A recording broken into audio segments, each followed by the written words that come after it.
Sometimes news just explodes, and you feel you have to stop and really look at it. Absolutely. That's where we are today with India and Pakistan. Things have escalated, well, really quickly. Very quickly. It's quite alarming. We've got some news reports here covering May 7th and 8th, just yesterday and the day before. Right. And our mission really is just to understand what kicked this off and what the immediate fallout is looking like. And what really jumps out is just the speed, isn't it? It just shows how volatile that relationship remains. Okay, so let's start with May 7th. India's Operation Sindoor. That seems to be the flashpoint. That's what India is saying. Yeah, they stated it was direct retaliation for that awful attack back on April 22nd, the massacre of 26 Hindu tourists in Pahalgam. In Indian-administered Kashmir, yes.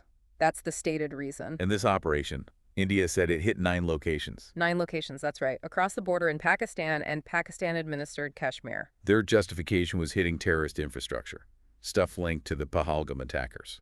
Exactly, that was the claim. Linked infrastructure, and they reported killing over 70 militants. Okay.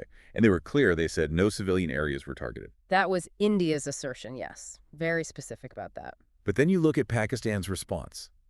Its immediate, strong condemnation, calling the strikes acts of war. A completely different narrative. And tragically, Pakistan reported significant civilian casualties. Yeah, the numbers are stark. Mm.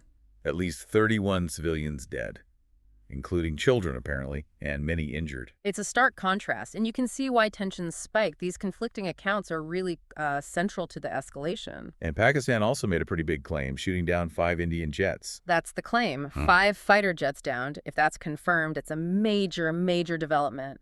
Adds a whole new layer of tension. Definitely. And then there's the line of control, the Lot C, reports of artillery exchanges. Yeah, heavy fire reported along the Law Sea. That inevitably means casualties, likely on both sides, just adding fuel to the fire.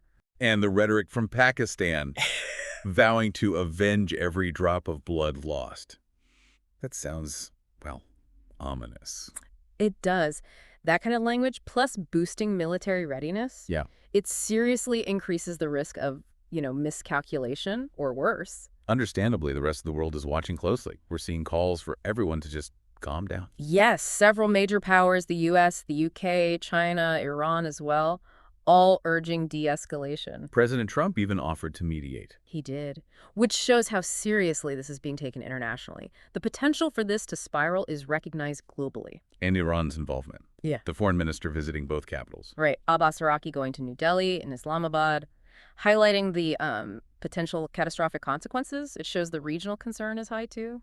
Beyond military and diplomatic stuff, this is hitting everyday life, isn't it? Oh, absolutely. Major airports closed in both countries. Flights suspended, schools shut down. Yeah, significant disruption, and the economic impact is starting to show, too. Like the Indian rupee.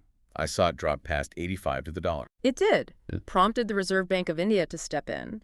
And for Pakistan, its economy was already facing challenges. This adds renewed instability. And potentially jeopardizes international aid, which is crucial. Exactly. So these aren't just abstract threats. There are immediate, tangible consequences happening right now. Okay, so summing up the last couple of days, India launches an operation citing retaliation. Pakistan condemns it, reports high civilian casualties, claims military successes like downing jets. There's fighting on the Law Sea, intense rhetoric, major international concern, and real disruption to life and economies. It's a precarious situation. It really is. And it leaves us with a critical thought, especially for you listening. We know both India and Pakistan have nuclear capabilities. We see the international community pushing hard for de-escalation. Right. So considering all that, what do you think are the most critical factors now?